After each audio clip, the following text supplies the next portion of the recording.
ഉമാ തോമസിൻ്റെ ആരോഗ്യനില എങ്ങനെയുണ്ടെന്ന് നമുക്ക് ഒന്നുകൂടി ചെക്ക് ചെയ്യാം. ശ്യാംകുമാർ നമുക്കൊപ്പം ചേരുകയാണ്. Shyam, welcome back to morning show.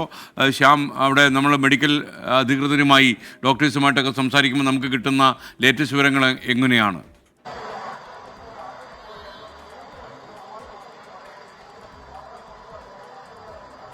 SKN നമ്മൾ ആശുപത്രി അധികൃതരുമായി സംസാരിച്ചപ്പോൾ രാവിലെ അവർ പറഞ്ഞൊരു പ്രധാനപ്പെട്ട കാര്യം നില മെച്ചപ്പെടുന്നു എന്നുള്ളത് തന്നെയാണ്. വളരെ ആശ്വാസകരമായ ഒരു വിവരമാണ് ഡോക്ടർമാരുടെ ഭാഗത്ത് നിന്ന് പങ്കുവച്ചത്. ഇന്നലെ കൊണ്ടുവന്നതിനേക്കാൾ നില മെച്ചമാകുന്നു, അങ്ങനെ ഒരു വാക്കായിരുന്നു അവർ ഉപയോഗിച്ചത്.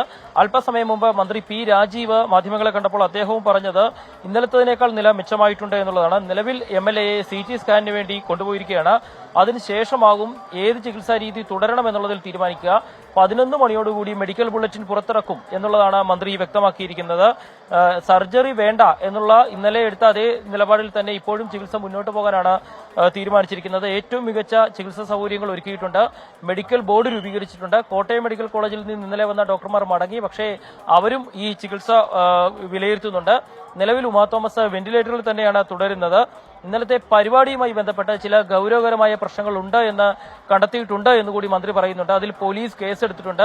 വീഴ്ചയുണ്ടെങ്കിൽ അതിൽ നടപടി ഉണ്ടാകും. ഇത്തരം പരിപാടികൾ വേണം, പക്ഷേ അവിടെ വരുന്ന കുട്ടികളുടെയും മറ്റുള്ളവരുടെയും സുരക്ഷ ഉറപ്പാക്കണം. അതുകൊണ്ട് തന്നെ അതിൽ നടപടികൾ ഉണ്ടാകുമെന്നുള്ളൊരു മുന്നറിയിപ്പ് കൂടി മന്ത്രി പി രാജീവ് നൽകിയിട്ടുണ്ട്. ഏറ്റവും പ്രധാനപ്പെട്ട കാര്യം ഉമാ തോമസിന്റെ നില മെച്ചപ്പെടുന്നു എന്നുള്ളൊരു വളരെ പോസിറ്റീവായിട്ടുള്ള ഒരു വാർത്തയാണ് ആശുപത്രിയിൽ നിന്ന് ഇന്നിപ്പോൾ മന്ത്രി പി രാജീവിന്റെ സന്ദർശനത്തിന് ശേഷം അദ്ദേഹം പങ്കുവെക്കുന്നത്.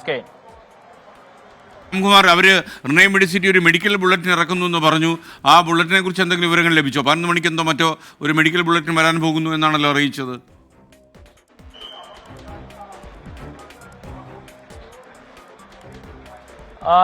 തീർച്ചയായും 11 മണിയോടുകൂടി നിലവിലെ സ്കാനിങ്ങിന് ശേഷം ഡോക്ടർമാരുടെ യോഗം ചേരും. അതിനുശേഷമാകും നിലവിലെ രീതിയിൽ ചികിത്സ മുന്നോട്ട് പോകണോ അതോ ചികിത്സയിൽ ഏതെങ്കിലും തരത്തിലുള്ള മാറ്റങ്ങൾ ആവശ്യമാണോ എന്നത് വ്യക്തമാക്കുന്ന തീരുമാനം ഡോക്ടർമാർ എടുക്കുകയുള്ളൂ. അതിനു പിന്നാലെ മെഡിക്കൽ ബുള്ളറ്റിൻ പുറത്തു വരുമെന്നുള്ളതാണ് ഇപ്പോൾ മന്ത്രി പി രാജീവിനോട് ഡോക്ടർമാർ അറിയിച്ചിരിക്കുന്നത്.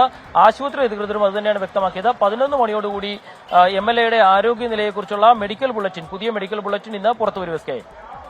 Thank you. ശ്യാംകുമാറാണ് കൊച്ചി റിനൈ മെഡിസിറ്റിയിൽ നിന്ന് നമുക്കൊപ്പം ചേർന്ന്. ഇന്നലെ പരിക്കേറ്റ ഉമാ തോമസ് ഇപ്പോൾ കൊച്ചി റിനൈ മെഡിസിറ്റിയുടെ ICUവിലാണ് ചികിത്സയിലുള്ളത്. ഇപ്പോൾ അവരെ CT സ്കാനിന് വേണ്ടി കൊണ്ടുപോയിരിക്കുന്നതാണ് നമുക്ക് മനസ്സിലാക്കുന്നത്.